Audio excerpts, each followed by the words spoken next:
ओम श्री परमात्मे नमः। गुरुर्ब्रह्मा गुरुर्विष्णु गुरुर्देव महेश्वरा, गुरु साक्षात् परब्रह्म तस्मै श्री गुरुवे नमः।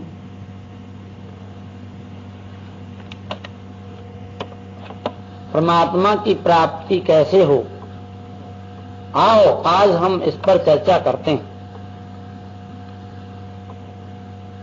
परमात्मा सर्वत्र पूर्ण है, उनकी प्राप्ति करना मनुष्य का परम लक्ष्य है। जो मनुष्य उनकी प्राप्ति में तत्पर हो जाता है, परमात्मा भी उसको अपनी प्राप्ति कर लेने में सुगमता प्राप्त करवा देते हैं। आनन्य चेता सततम यो माम स्मृति नित्य से, जो हमेशा परमात्मा का सुमिरन करता है उसके लिए परमात्मा सुलभ हो जाते हैं, जल्दी प्राप्त हो जाते हैं, ज्यादा देर नहीं लगती। तस्याम सुलभ पार्थ नित्य युक्त योगिन, उनके लिए परमात्मा सुलभ हो जाते हैं। किनके लिए? जो परमात्मा का भजन करते हैं, जो ईश्वर के प्राण हैं। परमात्मा कहते हैं मेरा भक्त जैसे मुझे भजता है वैसे ही मैं उसे भजता हूं। इसलिए परमात्मा जैसा हम उनको भजते हैं वैसे ही वे हमें भी ध्यान रखते हैं, हमें भी भजते हैं। इसलिए परमात्मा सर्वत्र पूर्ण है। उनकी प्राप्ति कर लेने के बाद कोई भी वस्तु की प्राप्ति करनी आवश्यक नहीं रह जाती। उनको जान लेने के बाद किसी भी चीज को जानना आवश्यक नहीं रह जाता। समस्त वस्तुओं की पूर्ति हो जाती है, सभी रास्ते बंद हो जाते हैं। इसलिए परमात्मा की प्राप्ति करनी है। परमात्मा प्यार से मिलते हैं, प्रेम से मिलते हैं।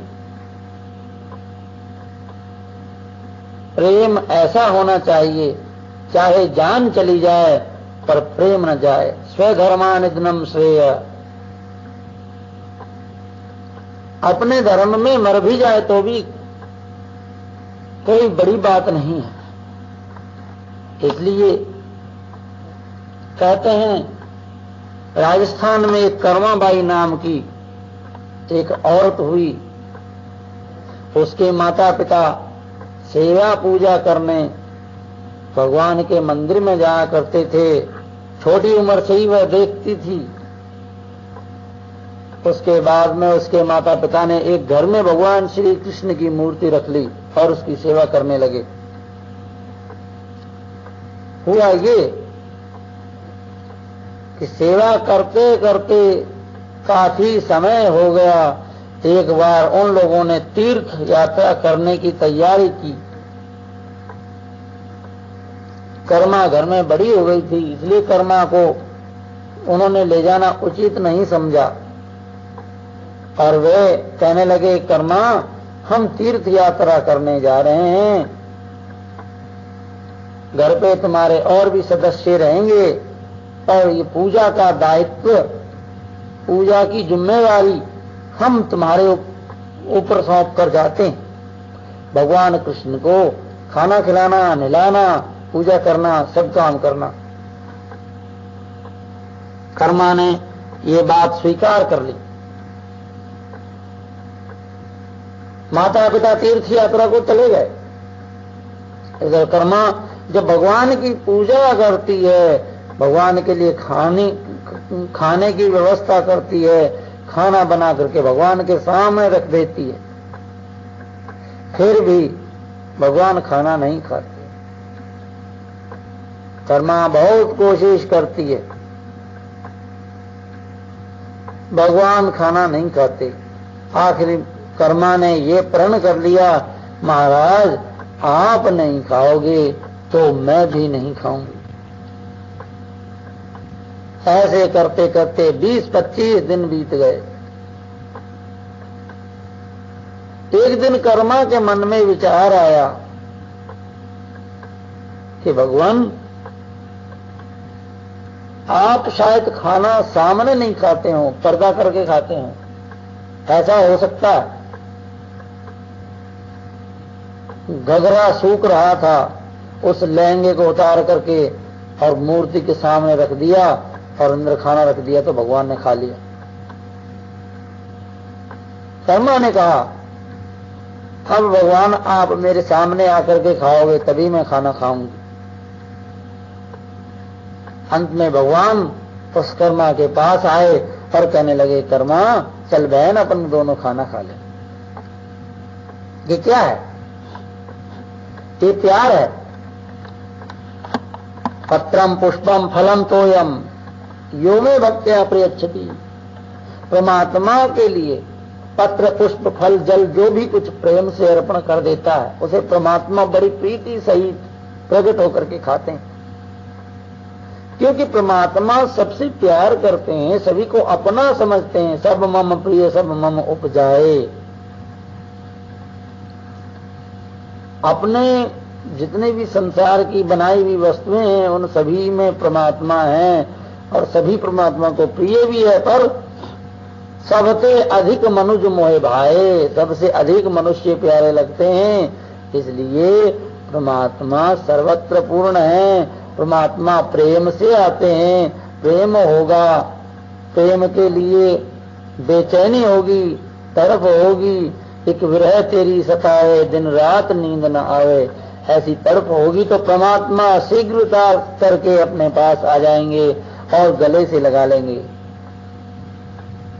बहुत से कहते हैं, महाराज हमारे तो दिनमान खराब आ गए हैं, हमारे दिन अच्छे नहीं चल रहे हैं, शनि की ग्रह, शुक्र की ग्रह, बृहस्पति ग्रह ठीक नहीं चल रहा है। ग्रह होती तो है, मैं इस बात को मानता हूं, मगर ये नहीं मानता कि ग्रह किसी परमात्मा के भक्त को दबा लेती। जो परमात्मा का भक्त नहीं होता, जो परमात्मा का भजन नहीं करता, उसे ग्रह दबा लेती और ग्रह नष्ट भी कर सकती है। जो नियमों का पालन नहीं करेगा उसको ग्रह दबा लेगी। वो ग्रह से उड़न नहीं हो सकता, बच नहीं सकता। ग्रह से बचने के लिए क्या करना है? परमात्मा का भजन करना है।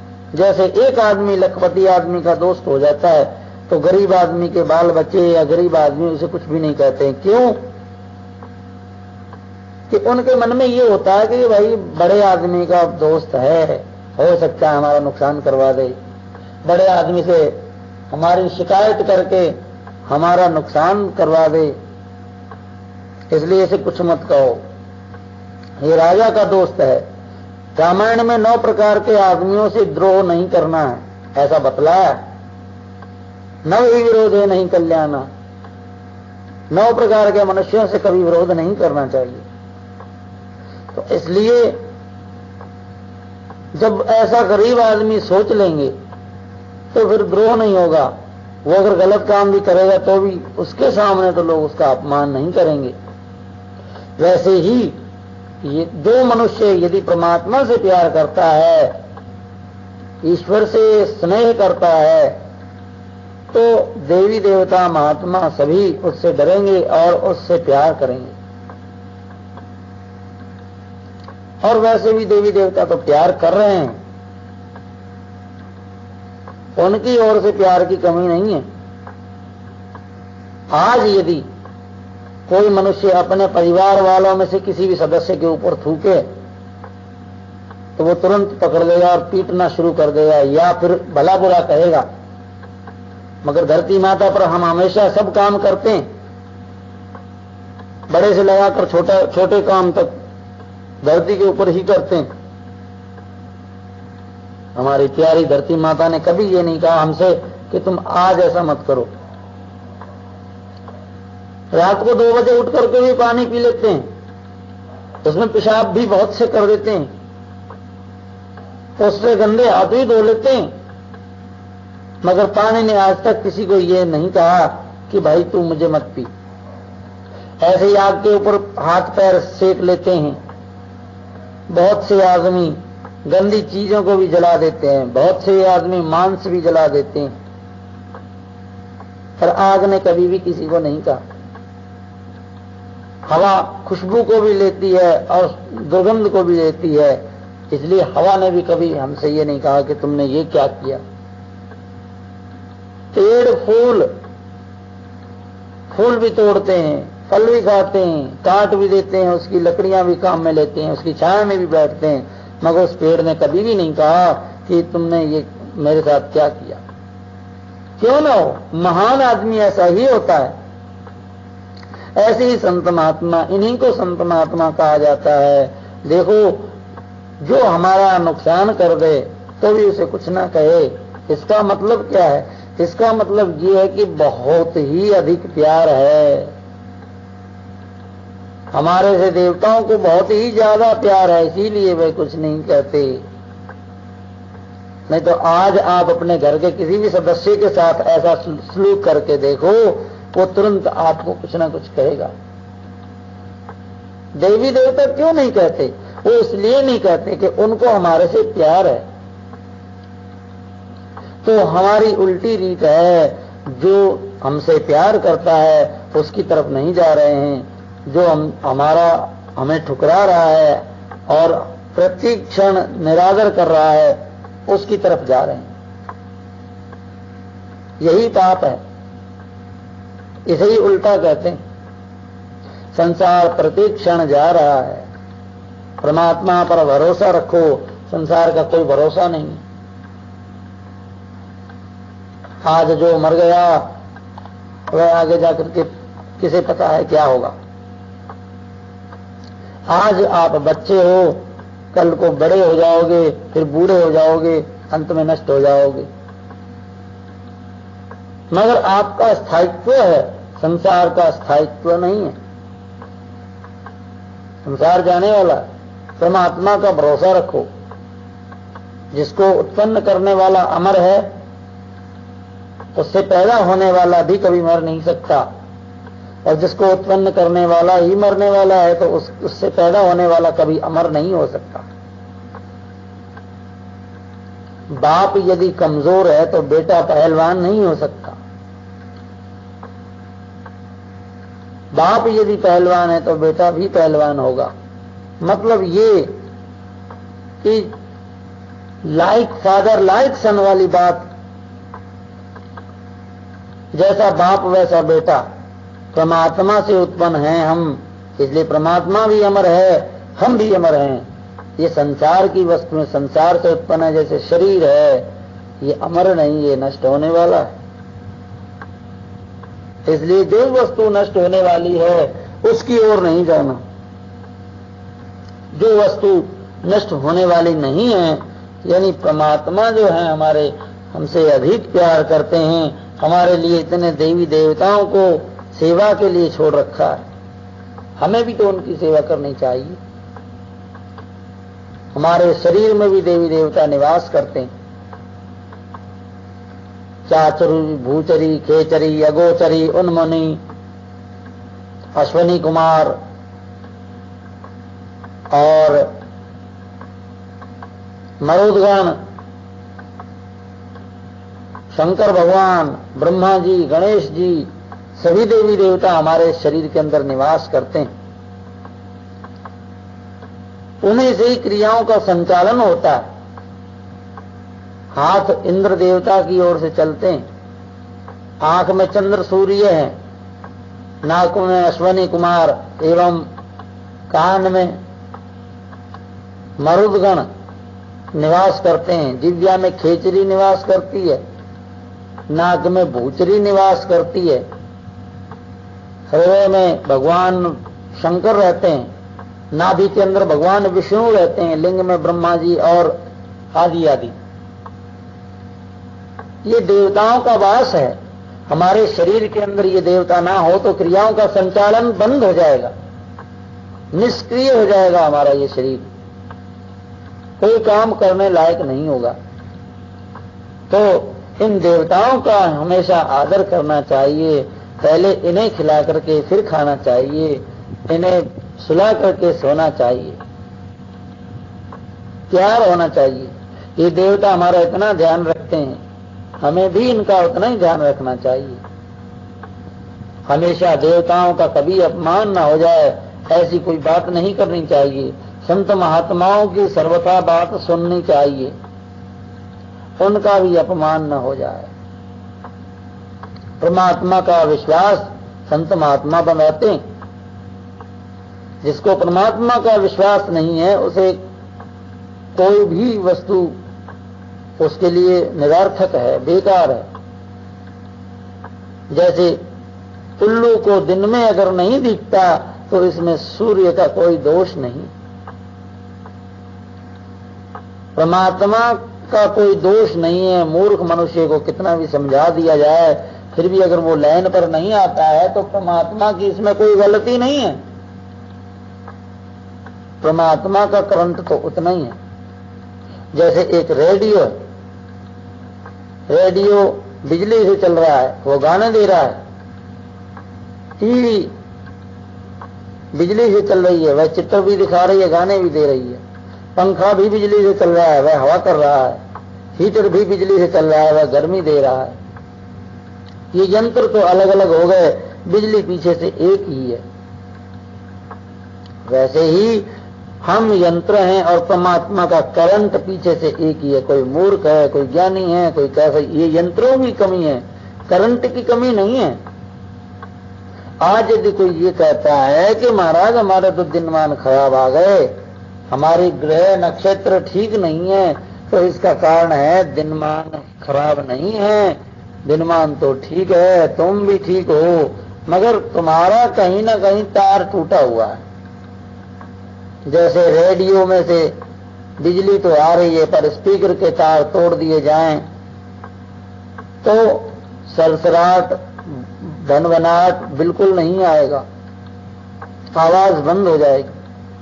स्पीकर के नहीं ना तोड़ करके एंटीना, ऑसिलेटर या ट्यूमर में से कोई भी तार तोड़ दिया जाए या कोई भी पुर्जा निकाल दिया जाए तो स्टेशन आने बंद हो जाएंगे।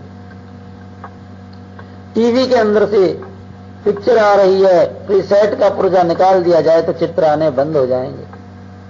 पर ये करंट की कमी नहीं है, ये तो अंदर पुर्जे की कमी है।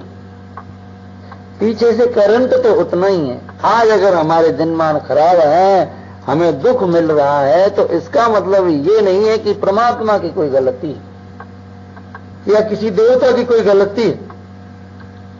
नहीं, हमारे देवी देवता, हमारे महात्मा, हमारे परमात्मा, मैं इन सब का आदर करता हूं, मैं इनको बार बार प्रणाम करता हूं और मैं इनका बार बार शुक्रिया अदा करता हूं। इन्होंने जो भी कुछ मनुष्य को दे दिया कोई भी नहीं दे सकता। भरोसा है, कहीं ना कहीं से तार मत तोड़ो, तो करंट तो पूरा मिल ही रहा है, तार जुड़ जाने से वो ठीक हो जाएगा। मिस्त्री रेडियो बनाता है, अपना रेडियो, अपने आप का रेडियो, जो अपना तार जुड़वाना चाहे वो गुरुजी की शरण में जाए। गुरुजी तार जोड़ने में सक्षम होते हैं। जैसे रेडियो को रेडियो मैकेनिक ठीक करता है, वैसे ही अपना मैकेनिक गुरु होता है, गुरु अपने को ठीक कर देते हैं। और उनकी शरण में जाना चाहिए।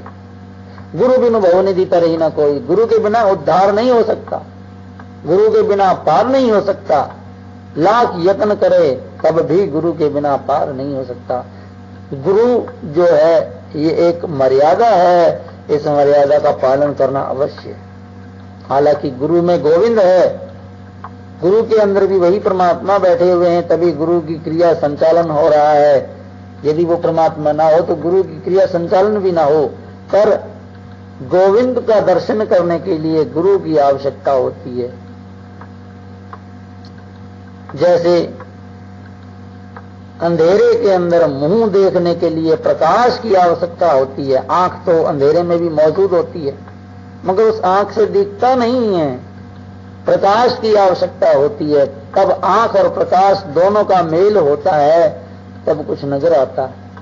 इसी तरह से गुरु प्रकाश है, परमात्मा प्रकाश है और गुरु आंख है। आंख और प्रकाश का मेल हो जाते ही परमात्मा के दर्शन होते हैं। इसलिए परमात्मा की शरण में जाना है तो पहले गुरु जी की आज्ञा का पालन करना है, गुरु मंत्र के आधार पर चलना है, जैसा गुरु कहे वैसा करना है। गुरु जी अगर ये भी कह दे कि बेटा तो अपनी जान मुझे दे दे, उसे भी देने की कोशिश करनी चाहिए, कभी घबराना नहीं चाहिए, क्योंकि गुरुदेव के समान भी संसार में कोई है ही नहीं।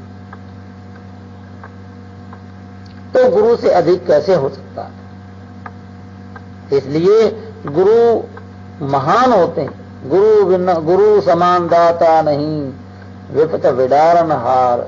विपता को दूर करने वाले गुरु हैं, उनके समान कोई दूसरा नहीं है। इसलिए जो विरंची शंकर सम होई, गुरु के बिना उद्धार हो ही नहीं सकता, चाहे शंकर के समान ब्रह्मा जी के समान भी क्यों ना हो जाए। गुरु उसे कहते हैं जो हमारे को परमात्मा के दर्शन करवा दे। वैसे तो गुरु बहुत होते हैं, पर सच्चा गुरु जो परमात्मा का दर्शन करवाने वाला होता है उसे सतगुरु कहा जाता है। तो सतगुरु जो है वे परमात्मा के दर्शन करवाने वाले होते हैं।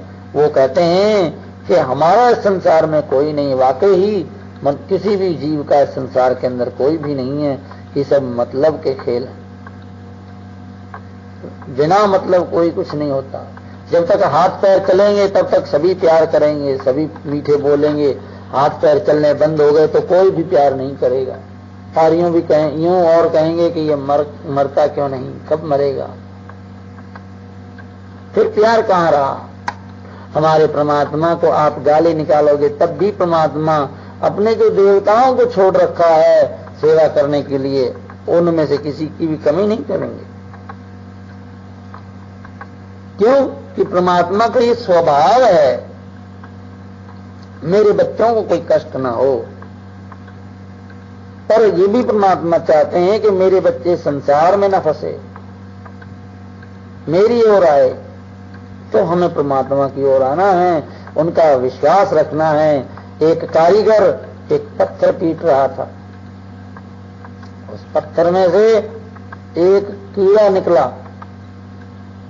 उस कीड़े के मुंह में चावल का दाना लगा हुआ था। उस कारीगर ने देखा कि ये पत्थर फोड़ करके मैंने इस कीड़े को बाहर निकाला है, फिर भी इसके मुंह में चावल का दाना। बड़ी आश्चर्य की बात है, जब ये इतना अंदर चावल का दाना खा सकता है तो मैं तो इतना बाहर हूं, मुझे तो जल्दी मिल जाएगी। उसने काम बंद कर दिया। घरवाली क्लेश करने लगी, गाली देने लगी, कहने लगी अरे तूने ये क्या किया, काम करना छोड़ दिया। एक दिन वह सोच गए और सोच जाने के बाद में वहां बैठ करके वह जमीन को इधर उधर कर रहा था कि एक घड़ा नजर पड़ गया जो जमीन में गड़ा हुआ था। उसमें बहुत दम था, मगर उसने कहा नहीं, मैं इसको क्यों लूं, अगर परमात्मा को देना होगा तो मेरे पास ही ला करके देंगे, मैं इसको यहां से उठा करके नहीं ले जाऊंगा। उस घड़े को वापिस धरती में ही गड़ा रहने दिया और ऊपर मिट्टी डाल दी। घर पे फिर पत्नी ने वही क्लेश किया। उसने कहा आज तो मैं एक और विचित्र लीला देख करके आया हूं, एक बहुत सोने से भरा हुआ घड़ा देख करके आया हूं, मगर वह घड़ा मैं लाया नहीं, क्योंकि मुझे तो आवश्यकता नहीं, परमात्मा को जरूरत हो तो वो मुझे भेजे। यही बात उसके घर के पास बाहर खड़े हुए चोर सुन रहे थे। चोर जब वहां पहुंचे लालच में तो उनको वह घड़ा तो मिल गया, पर उस घड़े के अंदर बिच्छू, सांप, जहरीले जानवर भरे हुए थे। चोरों ने सोचा हाँ, हमें मरवाने के लिए इसने ये युक्ति रची है, इसको मालूम पड़ गया होगा कि हम बाहर खड़े, इसलिए ऐसा कहो किसी के घर पे डाल दो। वो घड़ा ले जा करके उसके घर में से छेद कर दिया ऊपर से और नीचे डाल दिया। नीचे आते ही वो पैसा, माया ही माया फैल गई चारों तरफ, नीचे आते ही पैसा बन गया। उसने अपनी पत्नी से कहा प्रिय ले लो, कितना चाहती हो, जो चाहती हो वो ले लो। तो ये क्या है? विश्वास। विश्वासम फलदायकम। विश्वास फल देने वाला होता है। विश्वास किया जाए तभी तो होता है। जो विश्वास ही ना करे उसे कुछ नहीं मिलता। इसलिए ये विश्वास करना है कि जब परमात्मा ने हमारे लिए इतनी व्यवस्था की है तो हमारा उद्धार करेंगे परमात्मा, हमारा जन्म सुधारने की भी परमात्मा की ओर से खूब व्यवस्था होगी। हमारे आने से पहले ही परमात्मा ने हमारे लिए दूध नियुक्त कर दिया। हमारे आने से पहले ही परमात्मा ने हमारे लिए इतनी व्यवस्था नियुक्त कर दी। तो परमात्मा हमारा ये जन्म सुधारने में भी सहायता करेंगे। कहते हैं कि बटन अगर दब जाए तो बटन की कोई गलती नहीं, बल्ब की गलती होती है। बल्ब अगर फ्यूज हो, बटन दबा दिया जाए तो नहीं जलेगा। वैसे ही परमात्मा तो कृपा करेंगे ही, मगर थोड़ी तैयारी स्वयं करनी पड़ती है। परमात्मा कहते हैं तुम मेरी तरफ थोड़े से चल दो, बस उसके बाद में मैं तुम्हें अपने आप चला लूंगा, पर तुम मुझे प्यार करो। वाकई हम भूल रहे हैं, हमने परमात्मा से प्यार नहीं किया। ये सबसे बड़ी गलती। अपना समझ लिया सब। कोई पापी से पापी भी परमात्मा की शरण में चला जाए तो उसका उद्धार हो जाता है, परमात्मा ने कहा है। तो जब इतना पापी से पापी भी परमात्मा की शरण में जाने से धर्मी कर्मी बन सकता है, तो फिर हम तो भगवान की कृपा से, परमात्मा की कृपा से ही हमें मनुष्य योनि मिली है और इतना पाप भी नहीं कर रहे हैं। हमें परमात्मा की भजन में भक्ति क्यों नहीं करनी चाहिए? ये समय बार बार नहीं मिलेगा। ये समय केवल अभी अभी मिला हुआ है। न कल का भरोसा, न गत कल का भरोसा, इसलिए अब का भरोसा है। न पहले का रहेगा न बाद का रहेगा। अब का जो है वो है, इसलिए अब वाले को समझना है। समय खराब नहीं है, समय का बदलाव नहीं है। विचार बदल गए हैं, मनुष्य के नियम बदल गए हैं, समय नहीं बदला। समय तो वही है, आप भी वही हैं। आत्मा वही होती है। आत्मा को कोई मार नहीं सकता, कोई जला नहीं सकता, काट नहीं सकता, सुखा नहीं सकता, गीला नहीं कर सकता। मगर ये संसार में पड़ जाने से जीव हो गया। जीव और आत्मा में यही भेद है। संसार की माया में फंस जाने से जीव हो गया। मैं और मोर तौर पर ही माया, मेरा है ये उसका है, इस प्रकार की बातों को कहना माया है। और मैं केवल परमात्मा का हूं और किसी का भी नहीं हूं। मैं संसार का नहीं हूं, मेरा शरीर नहीं है, मैं परमात्मा का हूं, परमात्मा मेरे। इस भाव को रख लिया जाए तो आनंद आएगा। आनंद में गोता लगाओगे। आनंद की नदी है, ऐसी नदी जिसमें मनुष्य चला जाए तो आनंद ही आनंद है। आनंद के सिवाय और कुछ है ही नहीं, क्योंकि परमात्मा का ये स्वभाव है, जो उनकी शरण में जाता है उसको हमेशा आनंद ही आनंद रहता। करहो सदा तिनकी रखवारी, जैसे मां अपने बच्चे को रखती है उसी तरह से परमात्मा कहते हैं मैं अपने भक्त को रखता हूं। तो परमात्मा में क्या फर्क है? परमात्मा हमारे से बहुत प्यार करते हैं पर हम परमात्मा को भूले हुए हैं, ये हमारी गलती। अगर हम परमात्मा को न भूलें तो परमात्मा की ओर से ये कोई भूल नहीं है। उन्होंने सब कुछ दे रखा है, उन्होंने चमत्कार दिखा रखा है। बहुत से लोग कहते हैं चमत्कार क्या होता है, हमने नहीं देखा। अरे ये क्या चमत्कार नहीं है, तुम आलूओं को काट करके जमीन में डालते हो और वो अंदर ही अंदर इतने चमत्कार दिखाए जा रहे हैं मगर उन चमत्कारों पर कोई गौर ही नहीं करता। जमीन में अनेकों प्रकार के फल होते हैं, आप दाना को डाल देते हो और वही दाना हरा होकर के उभर करके बाहर आ जाता है, पुनः आपको दाना देता है। ये क्या चमत्कार नहीं है? टमाटर का रंग स्वतः ही लाल क्यों होता है? आम का रंग और क्यों होता है? प्याज का रंग और क्यों होता है? नारंगी का रंग और क्यों होता है? ये चमत्कार नहीं है तो क्या है? बिना ही रंगे जब ऐसे ऐसे रंग परमात्मा की प्रकृति के द्वारा हो जाते हैं तो ये चमत्कार है। इसको चमत्कार समझना चाहिए।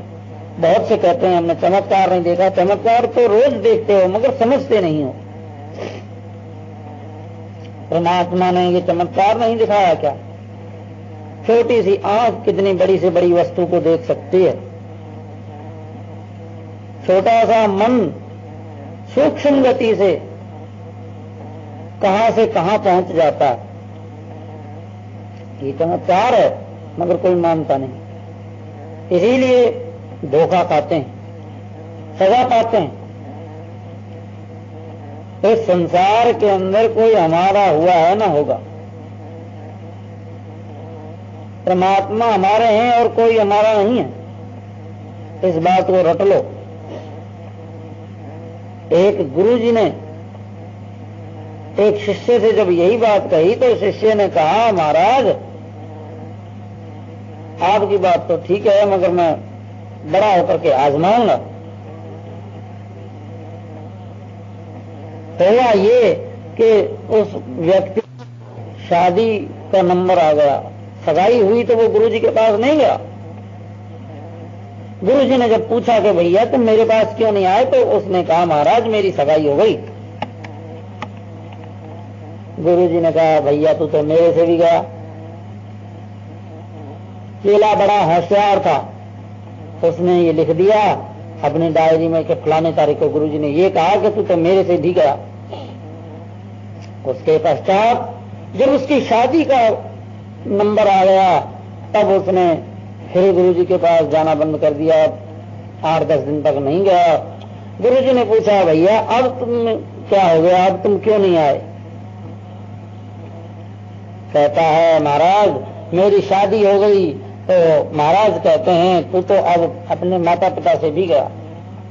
उस चतुर शिष्य ने यह बात भी उतार ली। उसके बाद जब उसके लड़का हुआ तब भी वो 5-6 दिन तक नहीं गया। गुरुजी ने पूछा बेटे अब तुम क्यों नहीं आए, क्या बात हो गई? तो उसने कहा महाराज मेरे जो है लड़का हो गया है। तो गुरुजी ने कहा अरे तू तो अब अपने आप से भी गया।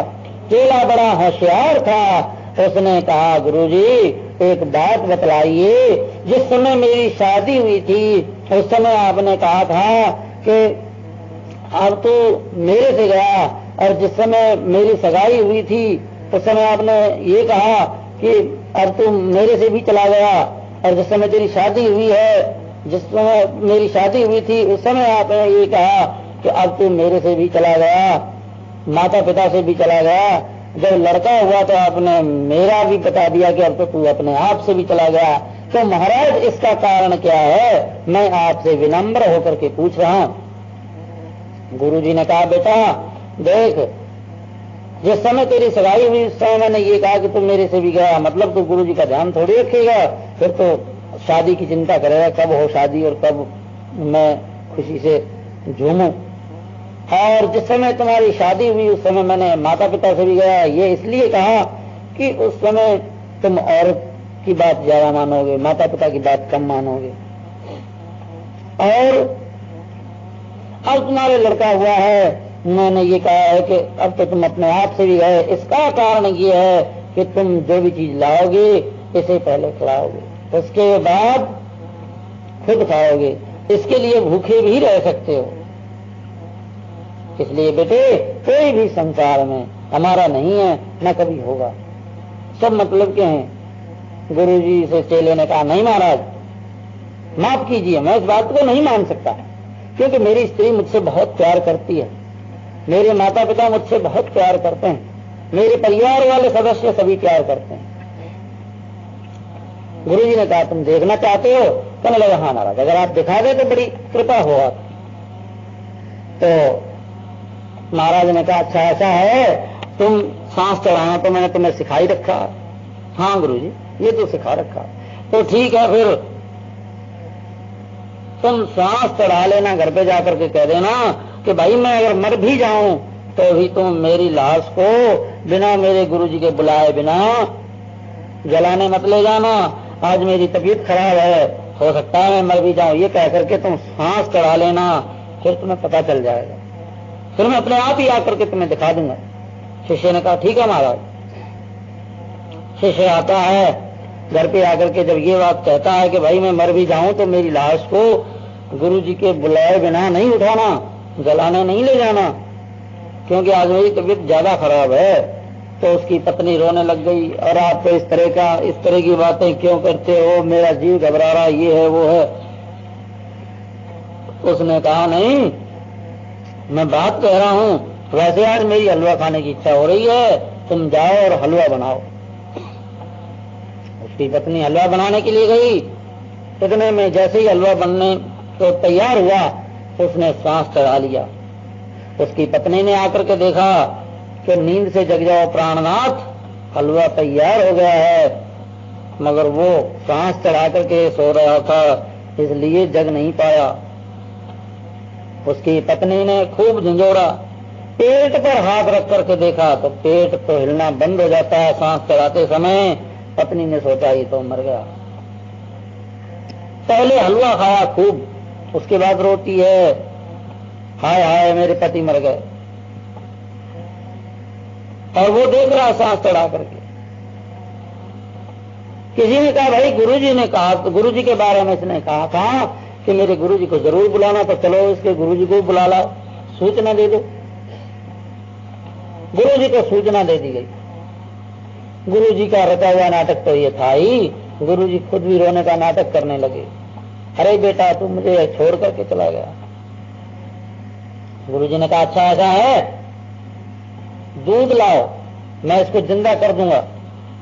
2 किलो दूध मंगवा करके उसमें घी डाल दिया, चीनी डाल करके घोट लिया गया, और फिर बुढ़िया को, लड़के की माँ को बुला करके कहा कि बुढ़िया तूने तो जिंदगी पास कर ली, सब कुछ देख लिया, तुम्हारी ये थोड़ी सी जिंदगी है, इस दूध को तुम पी जाओ, तुम्हारी उम्र इस बच्चे को मिल जाएगी। ये मेरा चेला जो है बाल बच्चेदार है, और तुम्हारा तो सब काम पूरा हो गया है, तुम मर जाओगी तो कोई बात नहीं। उसने कहा, महाराज चाहे बच्चा जिंदा हो या मरा ही रह जाए, मैं ऐसा काम क्यों करूं, मैं क्यों मरूं उसके पीछे। गुरुजी ने चेले को धीरे से इशारा कर दिया, देख क्या हो रहा है। उसके बाद पिताजी को बुलाया, पिताजी ने भी यही कह दिया। पत्नी से कहा, देख बेटी तेरा ये पति है, पति की सेवा में तुम काम आ जाओ तो बड़ा आनंद आएगा। ये तो दूसरी कर लेगा, पर तुम दूसरी नहीं कर सकती, क्योंकि तुम्हारे लिए तो भगवान है ये, इसलिए तुम ऐसा करो, तुम मर जाओगी और ये जिंदा हो जाएगा, दूध पी जाओ। कहने लगी, महाराज मैं तो 13 दिन तक वैसे ही रो लूंगी, मेरे बस की बात नहीं है। महाराज ने कहा, तो भाई ये दूध मैं पी जाऊं? कि हाँ महाराज। सभी लोगों ने एक ही स्वर से कहा, आप ही पी जाओ, आप तो भंडारा कर देंगे हम। महाराज ने वो दूध पी लिया, लड़के को कहा, चल भाई खड़ा हो जा। गुरुजी के चरणों में प्रणाम करके लड़का गुरुजी के साथ हो लिया। सभी लोग कहने लगे और रोने लगी पत्नी वगैरह, अरे आप हमें छोड़ करके क्यों जा रहे हो। उसने कहा, चलो तुम सब मतलबी हो, तुमने दूध भी नहीं पिया, अगर तुम मुझे चाहते तो दूध पी लेते, दूध से कोई मरता थोड़ी, ये तो परीक्षा थी तुम लोगों की, गुरुजी आपने मुझे बचा लिया। बताओ संसार में कोई है हमारा? कोई भी नहीं। इसलिए ये फालतू की बातें हैं, जब तक हाथ पैर काम करेंगे तभी तक है, उसके बाद बेकार है, कोई भी सहायता नहीं करेगा। परमात्मा का भरोसा रखना है, परमात्मा के भरोसे के बिना कुछ नहीं है। ऐसे शांत स्वभाव वाले मेरे भगवान। भृगु ऋषि बहुत से ऋषियों में बैठ करके ज्ञान गोष्ठी कर रहे हैं। कहते हैं ब्रह्मा विष्णु महेश भगवान के जो 3 मुख्य रूप हैं, इन तीनों रूपों में से बड़ा रूप किसका है? भृगु ऋषि ने कहा, हे ऋषियों, आप बैठो और मैं अभी इसकी परीक्षा लेकर के आता हूं कि तीनों रूपों में से बड़ा रूप किसका है। ब्रह्मापुत्र भृगु ऋषि अपने पिताजी के पास गए, ब्रह्मा जी को प्रणाम नहीं किया। ब्रह्मा जी कहते हैं, अरे मेरा बेटा होकर के मुझे प्रणाम नहीं किया। बहुत गुस्सा करने लगे। भृगु ऋषि ने परीक्षा कर ली कि अब तो मेरे पिताजी को गुस्सा आया हुआ है, चलो परीक्षा हो गई। अब शंकर भगवान के पास जाकर के कहते हैं, महाराज आप यहाँ कैलाश पर्वत पर क्यों रहते हो, और इस सुंदर औरत को लेकर के यहाँ रहना तुम्हारा ठीक नहीं है। महलों में रहो, संसार में जाकर के आनंद लो, यहाँ क्यों रहते हो। शंकर भगवान क्रोधित होकर के उसके पीछे दौड़े। वहां भी परीक्षा हो गई, इनको भी गुस्सा आ गया। भृगु ऋषि ने सोचा अब भगवान विष्णु के पास चलते हैं। मम्मी जी की गोद में भगवान का सिर रखा हुआ था, लक्ष्मी जी की गोद में भगवान सो रहे थे। भृगु ऋषि ने जाकर के एक कस के लात मार दी भगवान की छाती में। भगवान एकदम खड़े हो गए और महाराज जी का, गुरु जी का पैर दबाने लगे, भृगु ऋषि का पैर दबाने लगे। कहने लगे, महाराज आपके लगी तो नहीं, मेरी तो छाती बड़ी कड़क है, आपका पैर बड़ा कोमल है, नरम है, महाराज आपके कहीं चोट तो नहीं आई।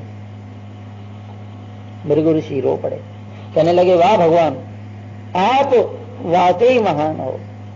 तो ऐसे हमारे भगवान खुद लात खा करके भी अगर वो चाहते तो वहीं खत्म कर देते भृगु ऋषि को, मगर नहीं, हमारे ईश्वर ने ऐसा कभी नहीं किया, क्योंकि हमारे ईश्वर चाहते हैं कि किसी का नुकसान न हो, मुझसे सबका फायदा हो, और परमात्मा वास्तव में ही सबका फायदा करते। एक कछुआ और कछुई समुद्र में रहा करते थे, तो दोनों संत महात्माओं के, परमात्मा के बड़े भक्त थे, मगर कछुआ ज्यादा था।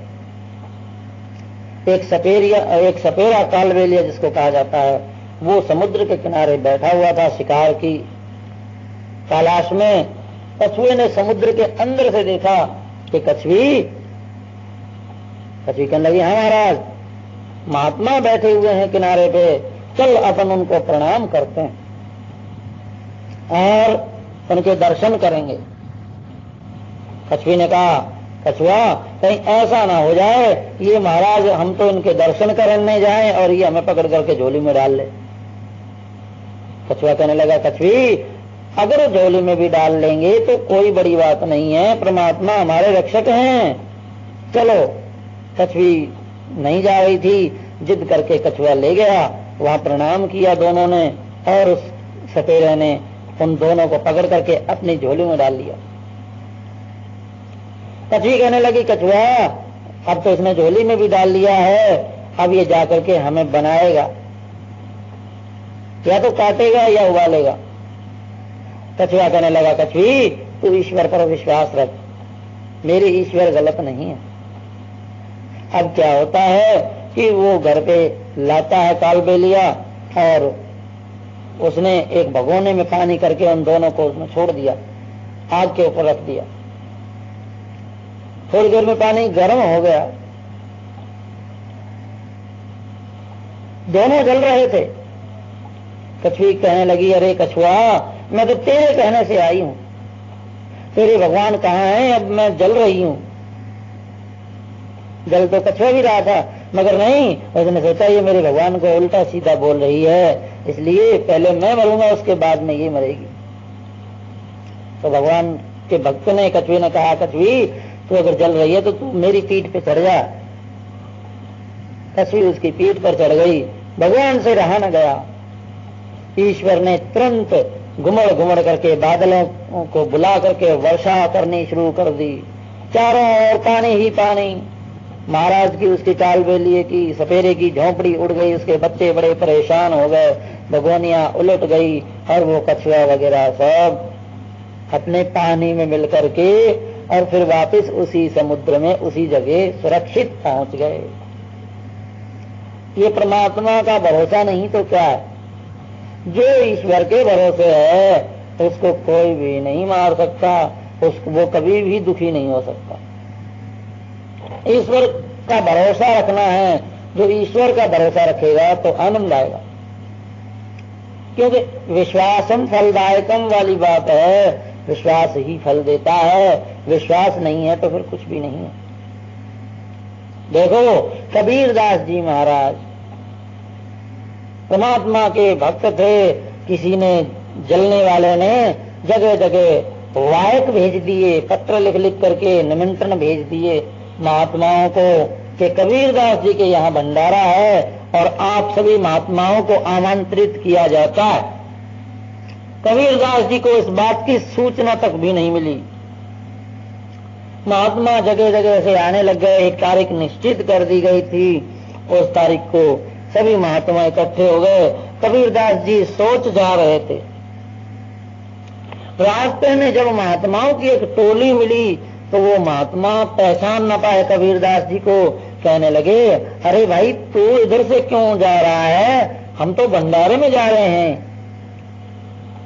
तू उल्टा जा रहा है। कबीरदास जी कहने लगे, महाराज भंडारा किसके यहाँ है? कहने लगे, कबीरदास के यहाँ है, हमें निमंत्रण आया है, देखो ये पत्र। कबीरदास जी बड़े अचंभे में हो गए और दूसरी तरफ दूसरे रास्ते की तरफ नजर मारी तो उधर से महात्मा की टोलियां जा रही हैं। कबीरदास जी लैट्रिन करना भूल गए और जंगल में जाकर के बेचिंता जो उनका दिमाग था वो छोड़ करके चिंताग्रस्त हो गए, रोने लगे, कहने लगे, हे भगवान ये निमंत्रण मैंने तो नहीं भेजा, ये चाल है किसी की, और अब क्या करें? ये तो बात बहुत ही गलत हो गई, अरे इन महात्माओं का अपमान हो जाएगा। कबीरदास जी बेहोश हो गए। वहां पर 2-3 दिन तक रहे। भंडारा इधर चालू हो गया। भगवान ने कबीरदास जी का भेष बना करके भंडारा शुरू कर दिया। 2-3 दिन बाद में जब वो भंडारा खा करके महात्मा वापिस जा रहे थे तो जिस रास्ते पर कबीर जी पड़े हुए थे उसी रास्ते पर पहुंच गए और पड़े हुए कबीरदास जी को उठा करके झंझोड़ करके कहने लगा, अरे तू यहाँ क्या कर रहा है? चल जा वहां भंडारे में, देख हमें तो 1000-1000 रुपए और एक कंबल मिला है और बड़े भोजन मिल रहे हैं, अभी भी भंडारा चालू है और 7 दिन तक चलेगा, इसलिए तू जा, तू यहाँ क्या कर रहा है? कबीर जी ने सोचा ये मेरे नाम का पत्र है, फिर भंडारा और कौन कर रहा है? मैं तो यहाँ हूं। जैसे ही जाकर के देखते हैं तो परमेश्वर कबीर जी का वेश बना करके सभी को सलटाते चले जा रहे हैं। देखो कितना आनंद है। परमात्मा बड़े आनंद देने वाले हैं। परमात्मा की भक्ति करने वाला कभी दुखी नहीं हो सकता और संसार की भक्ति करने वाला कभी सुखी नहीं हो सकता। सुख और दुख साथ साथ नहीं है। जो लेना चाहो वो ले सकते हो, दुख लेना चाहो तो संसार में जाओ, सुख लेना चाहो तो परमात्मा में आओ। यानी परमात्मा ही सुख का धाम है, परमात्मा से ही सुखों की प्राप्ति होती है। कर्तापन का त्याग कर दो, मैं कुछ भी नहीं करता। भगवान श्री कृष्ण की 16,108 पत्नियां थीं। वो दुर्वासा ऋषि को खाना खिलाने जा रही थी। रास्ते में यमुना जी थी तो वो कहने लगी भगवान कृष्ण से कि भगवान हम दुर्वासा ऋषि को खाना खिलाने जा रही हैं पर रास्ते में यमुना है, हम पार कैसे करें? भगवान ने कहा जाओ ऐसे कह देना कि भगवान कृष्ण ने यदि शादी ना की हो तो यमुना मैया हमें रास्ता दे दो। वो सभी अचंभे में पड़ गई पर पति ने कहा था पति की आज्ञा का पालन करना है। वो जाकर के कहती हैं कि यमुना मैया यदि हमारे कृष्ण ने कभी शादी की ही ना हो तो हमें रास्ता दे दो। यमुना मैया ने तुरंत रास्ता दे दिया। सभी अचंभे में दुर्वासा ऋषि को खाना खिलाया। 16,108 थाल दुर्वासा ऋषि साफ कर गए, सब खाना खा लिया। अब वो कहने लगे महाराज आपने खाना तो खा लिया, अब हम पार कैसे हों? आते हुए तो भगवान कृष्ण ने हमें पार कर दिया था, अब यमुना पल्ली पार हम कैसे जाएं? भगवान ने कहा, दुर्वासा ऋषि ने कहा कि भगवान कृष्ण ने कैसे प्यार किया तुम्हें। कि उन्होंने ऐसे कहा था कि भगवान कृष्ण ने यदि शादी ना की हो तो तुम्हें मेरा रास्ता दे दो। दुर्वासा ऋषि हंसकर कहने लगे, अच्छा तो ये कहा है भगवान ने, तो जाओ ऐसे कह देना यमुना मैया से कि यमुना माता, अगर दुर्वासा ऋषि ने एक तिनका भी ना खाया हो तो हमें रास्ता दे दो। सब अचंभे में थी, उन्होंने जाकर के वैसे ही कह दिया, फिर रास्ता दे दिया। यमुना मैया ने रास्ता दे दिया। पल्ली पार जाकर के भगवान कृष्ण से ये प्रश्न पूछते हैं, सभी गोपियां पूछती हैं कि महाराज इसका कारण क्या है। भगवान कृष्ण कहते हैं, गोपियों मैंने शादी करवाई है तुम्हारी इच्छा से, मेरी इच्छा से नहीं। तुम लोग चाहती हो मुझे, मैं तुम्हें नहीं चाहता, क्योंकि मैं तो सर्वत्र पूर्ण हूं। और दुर्वासा ऋषि को खाना तुमने खिलाया है, दुर्वासा ऋषि नहीं आए तुम्हारे घर मांगने, उनके मन में तो ये है ही नहीं कि मैं खाना खाता हूं, तुमने खिलाया है। और शरीर ने खाया, आत्मा कभी खाना नहीं खाती। दूसरे के सुख के लिए काम करना है, मैं तुम्हारे सुख के लिए काम कर रहा हूं। मैंने शादी अपनी इच्छा से अपने सुख के लिए नहीं करवाई। तो वैसे ही दूसरे के सुख में रहना है, कर्तापन का त्याग हो जाए तो फिर आनंद आएगा। मैं कुछ भी नहीं करता, मैं कुछ भी नहीं करता, मैं कुछ भी नहीं करता, इस भाव को हमेशा रखते रहना चाहिए। न पुण्या न दाने न तपस्या न योग चिदानंद रूप शिवोहम शिवोहम। मैं कुछ भी नहीं करता, मैं तो केवल परमात्मा का दास हूँ, परमात्मा की शरण में रहने वाला हूँ, परमात्मा का सेवक हूँ। इसलिए मैं उनका अंश हूँ, मरने वाला नहीं हूँ। शरीर मेरे पास है, वो मरने वाला है, इसलिए शरीर मरता है, मैं नहीं मरता। इस प्रकार का भाव बना लेना चाहिए तो बड़ा आनंद आता है। परमात्मा सर्वत्र पूर्ण है, हरिव्यापक सर्वत्र समाना, पर प्यार के बिना प्रकट नहीं होते। प्यार करोगे तो परमात्मा प्रकट हो जाएंगे। प्यार ही सब में मुख्य कारण है। प्यार किया जाए तो आनंद आएगा, परमात्मा प्रकट हो जाएंगे। जैसे चुंबक लोहे को खींच लेती है, उसी तरह से परमात्मा भी हमें अपनी ओर खींचते हैं। मगर प्यार नहीं समझता कोई, प्यार समझे तो आनंद आए। बड़ी बड़ी बातें हैं। मोर ध्वज राजा ने अपना लड़का चीर करके भगवान को दे दिया था, तो प्यार था तभी तो दे दिया। हरिश्चंद्र ने देखो कितना काम किया है, प्रहलाद भगत ने कितना भगवान से प्यार किया, ध्रुव भगत ने कितना प्यार किया है। उसी तरह से प्यार को समझना है। जो प्यार नहीं समझेगा फिर वो कुछ भी नहीं कर सकता। परमात्मा हमारे से जितना प्यार करते हैं, हम उतना प्यार तो नहीं कर सकते परमात्मा से, पर हाँ कुछ थोड़ा उससे कम कर लो। उतना नहीं करना तो कम से कम करो तो सही, चलो तो सही। पर चलते ही नहीं हो तो फिर ये गलती किसकी है। दिनमान कभी खराब नहीं आते, अपने आप बनाए जाते हैं। अपने आप बना रहे हो दिनों को खराब। दिनमान कभी खराब थोड़ी है। नहीं, हमारे यहाँ कोई आनंद की कमी नहीं है। परमात्मा ने इतना दे दिया जितना कोई भी नहीं दे सकता। और देखो ये आत्मा अकर्ता है, कभी कुछ नहीं करता। ये आत्मा कभी नहीं मरता।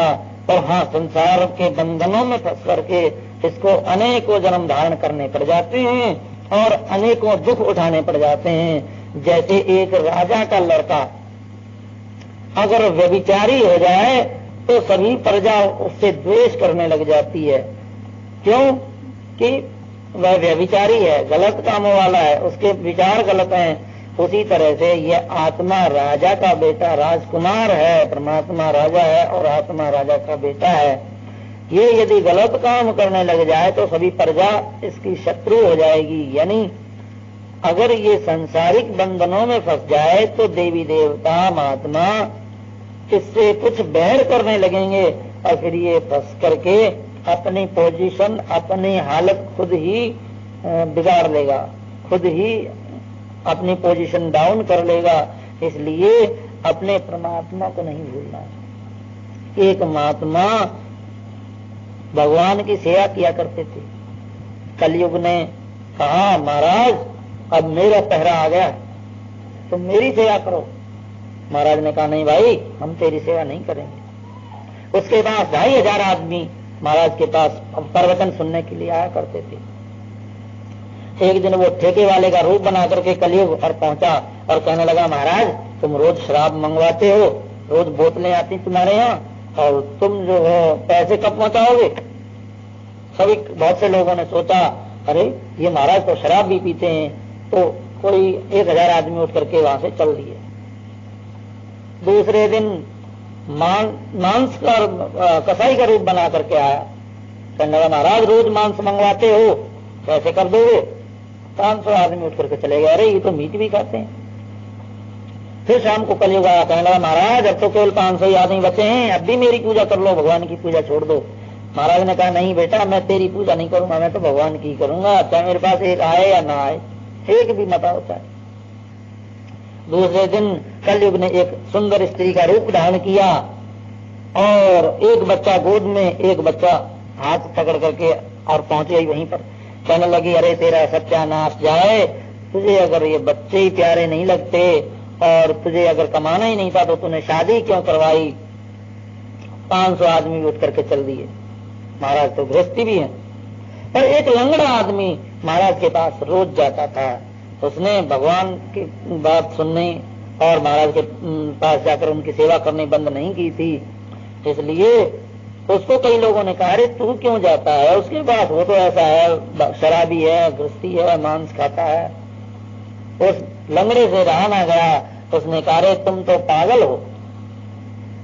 कि क्यों पागल क्यों हम?